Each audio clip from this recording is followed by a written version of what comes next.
Forrest Gamp, Winston Groom. Forrest va uning do'stlariga iliq munosabati uchun Jimbo Medor va Jorj Redcliffga bag'ishlanadi. 4-qism.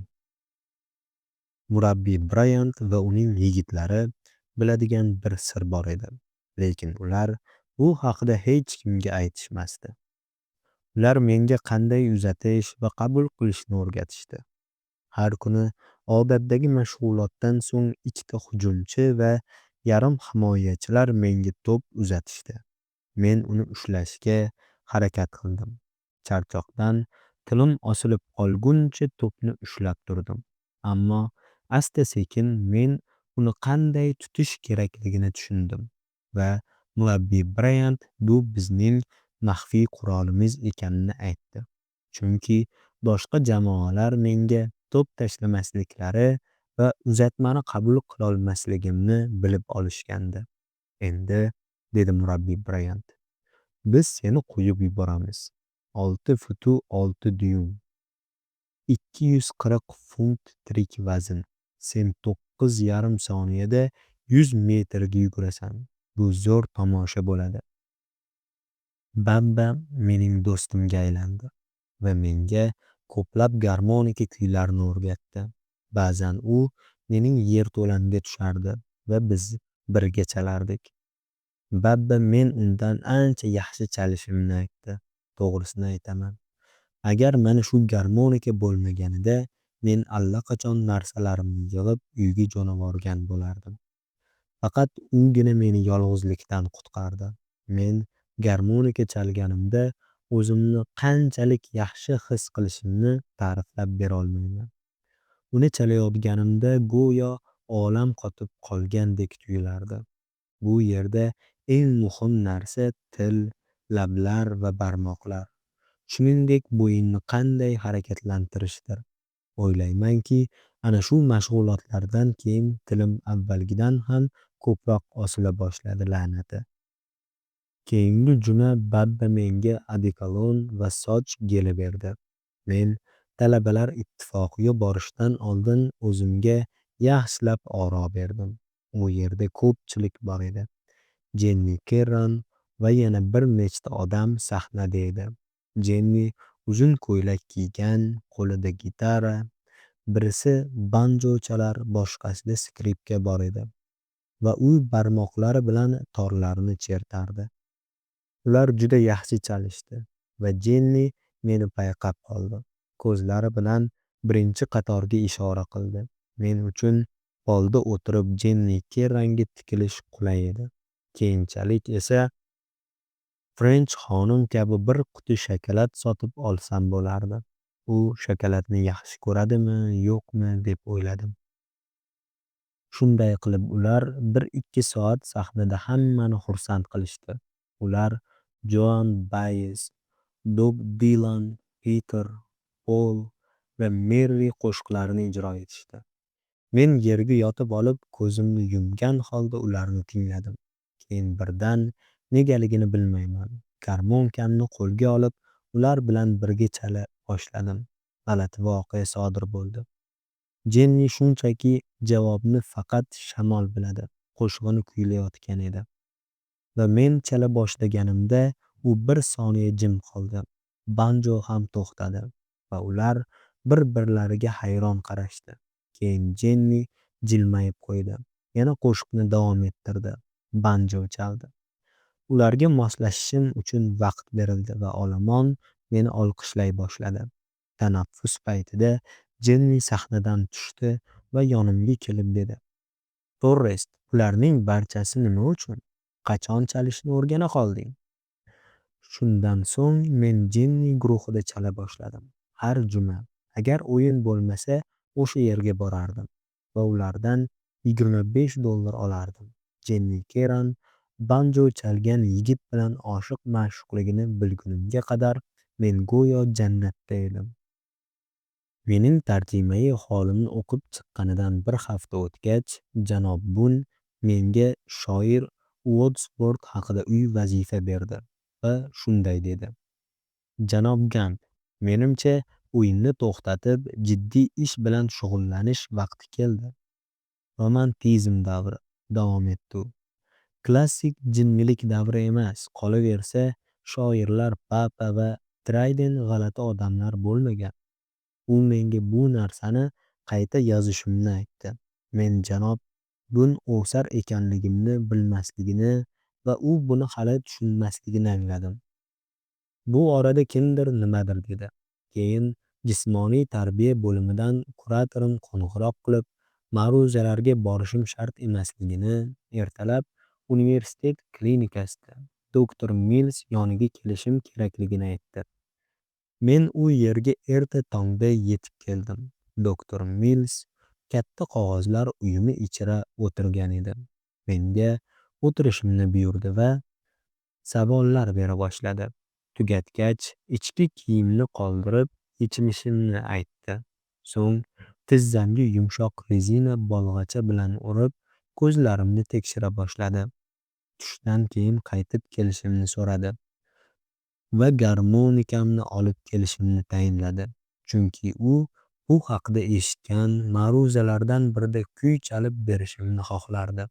Albatta dedim, garchi g'alati tuyulgan bo'lsa ham. Ma'ruzada 100 ga yaqin odam bor edi. Hamma yashil xalatda o'tirardi. Doktor Mills meni baland stulga o'tqazdi va oldimga suv solingan grafin qo'ydi.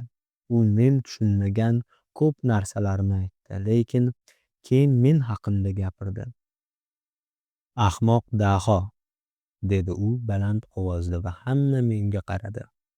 Be'imbog' bog'lay olmaydigan bu yigit 6 yoshdan 10 yoshgacha bo'lgan bolaning aqliy qobiliyati bilan oyoq kiyimi bog'ichini zo'rg'a bog'laydi. Lekin tanasiga kelsak, u Adonisning tuzilishiga ega. Doktor Mills menga g'alati tabassum qildi va bu menga yoqmadi. Ammo uning miyasida shunday bilimlar borki, ularda ahmoq bilimdon tipi, oddiy odamdan ancha oldinda. Misol uchun u hech biringiz hal qila olmaydigan matematik tenglamalarni yechishga qodir va u Beethoven yoki Liszt kabi eng qiyin musiqiy kuylarni tezda takrorlay oladi, dedi barmog'i bilan menga ishora qilib. U mendan nima istayotganini hech tushunmadim. Faqat u mendan nimadir chalib berishni so'radi. Keyin men garmonikamni chiqarib, puf sehrli ajdahoni chala boshladim. U yerdagilarning hammasi menga qandaydir hasharotdek qarashardi. Qo'shiq tugagach, ular menga shunday boqishdiki, hatto qarsak chalishmadi. Nazarimda, kuy ularga yoqmagandek tuyuldi. Keyin o'rnimdan turib rahmat dedim-da ketdim. Tentak odamlar. O'sha semestrda turli muhim voqealar yuz berdi. Birinchidan, biz universitet milliy chempionatida g'olib bo'ldik va Orange Cup ligasiga o'tdik. Ikkinchidan, Jenny Kerran banjo chalg'uvchisi bilan yaqinlik qilayotganini bilib qoldim. Universitet yotoqxonasida o'ynagan kechamiz edi. Kunduzi juda uzoq vaqt mashq qilgandik. Og'zim shunchalik qurib qolgan ediki, hatto itga o'xshab suvni yalagan bo'lardim. Mashg'ulotdan so'ng xuddi onam qilganidek limonad uchun kukun va shakar sotib olish uchun Monkeysnikidan 5 uy naridagi do'konga bordim. U yerda bir kampir ishlar, menga qandaydir qaroqchidek qarardi. Men kukun qayerda ekanligini izlay boshladim va u mendan nima izlayotganimni so'radi. Menga kukun kerak deb javob berdim. U esa bunday kukun yo'qligini aytdi. Keyin men undan limon bormi deb so'radim. Chunki bu nondan limonad tayyorlash uchun foydalanish mumkin edi. Lekin ularda limon yoki apelsinga o'xshagan narsalar yo'q edi. Dil bunday do'kon emas edi. Umuman olganda, men 1-2 soat davomida javonlarga qarab chiqdim. Keyin u mendan yana so'radi. Hali ham biror narsa kerakmi? Men javondan bir banka shaftoli va shakar oldim. Chunki shaftoli sharbatiga o'xshash narsa tayyorlashga qaror qilgandim. Sababi chanqoqdan ular holda edim. Yerto'laga qaytib, pichoq bilan bankani ochdim-u, ichidagi shaftolilarni maydalab bankaga soldim. Keyin suv va shakar qo'shib aralashtirib ichdim. Lekin shuni aytamanki, bu limonadga sira o'xshamasdi. Paypoqning ta'mi kelardi. Xullas, 7da men talabalar ittifoqida edim va ba'zi yigitlar shu yerda edi. Faqat Jenni bilan banjo chalg'uvchisi ko'rinmasdi. Man u yerda biroz o'tirdim. So'ng parkda sayr qilish va toza havodan nafas olish uchun chiqdim. Qarasam, Jennining mashinasi turibdi. U o'sha yerda bo'lsa kerak deb o'yladim va oldiga bordim. Mashinaning oynalari ichkaridan bug'langan, hech narsa ko'rinmasdi. Keyin birdan o'yladim, u ichkaridan chiqolmay qolgan bo'lsa-chi?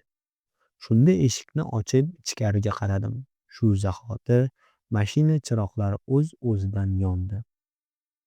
U orqa o'rindiqda ko'ylagining yuqori qismini pastga, pastki qismini yuqoriga ko'targan holda yotardi. Uning ustida banjo chalg'uvchisi o'tirardi. U meni ko'rishi bilan darhol o'zini ko'tardi-yu, aqldan ozgan kishidek kiyimini shoshib to'g'rilashga kirishdi.